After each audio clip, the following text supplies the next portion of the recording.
It was so great teaching all of you in April. And I hear that your presentations went really well and that you used the tools that we gave you, the rhetorical tools. So that's so good news. I'm really happy to hear that. Now, a little recap for you. Let's start with this. Less is more. You need to have a totally specific purpose when you communicate.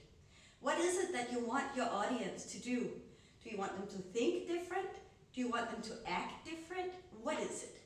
Many people, when presenting orally, have various purposes, and that makes the presentation muddy. So think, what is my specific purpose, and write it down in one line. That will take you really far. So less is more. 1 or 2 main points. Now, it's always a really good idea to start with a short and catchy story. Because when presenting orally, people will have a tendency to think of other things. They will think of where they parked the car or what they need to eat for dinner. That's how it works. So you do not have your audience's full attention. Never. That's the bad news. The good news is, when telling a story, that story sticks. So start off by telling a very interesting story. Short and good. And always remember to have examples. So use names, use small examples all over. That will make it very concrete and specific. And talk to the heart. Because what stories do is that they activate our emotions. So it's always a good idea to, every time you have a point, to think that you have to convey it not only cognitively to the brain, but also emotionally to the heart. And this is what stories and examples really can do. So think, what's your solution's human dimension? Can you tell a story about Mary, who's 44 years old? What effect will this have? Use names. That's always a very good idea to make it concrete. Something I often see when I coach people in their presentations is that they mix up problem and solutions. And a few of you had a tendency to do that too. You take the problem and then you take the solution and then you turn it around and it becomes a little bit muddled. A rule of thumb in oral communication is to keep these separate. You have to first address the problem and then the solution, or the other way around.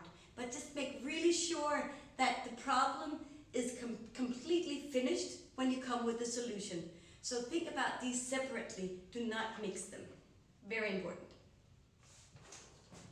Now, talking about solutions, it's very important that you appear positive and constructive. So do not stick with the problem for too long. If you want to convey yourself as a constructive and action-oriented person, have the focus on the solutions. Be constructive. Be positive.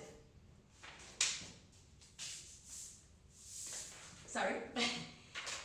Now, do you remember we talked about sound bites, and we made you repeat your sound bites and make these small words that stick? Never forget that. In an oral presentation, like I said before, your audience will think of other things. If you have a keyword or a key term, repeat it. Repetition is very good in the oral room. So if you have a sound bite, ask not what your country can do for you, ask what you can do for your country-ish. I mean, that's very ambitious, but if you can find something like that and throw it in a couple of times, that will stick and make the presentation seem focused. So try to find some good keywords and good sound bites that conveys the message. Last but not least, it's very important how you appear, how your voice, your face, and your body appears. And here, openness is key. In rhetoric, we talk about palm power. The epicenter of good body language is in the palm. So show your palms. That will make you appear positive and constructive, so the theory says. Have good eye contact with your audience. Smile. That gives good energy. Remember to have pauses. many people have a tendency to simply talk too fast, myself included.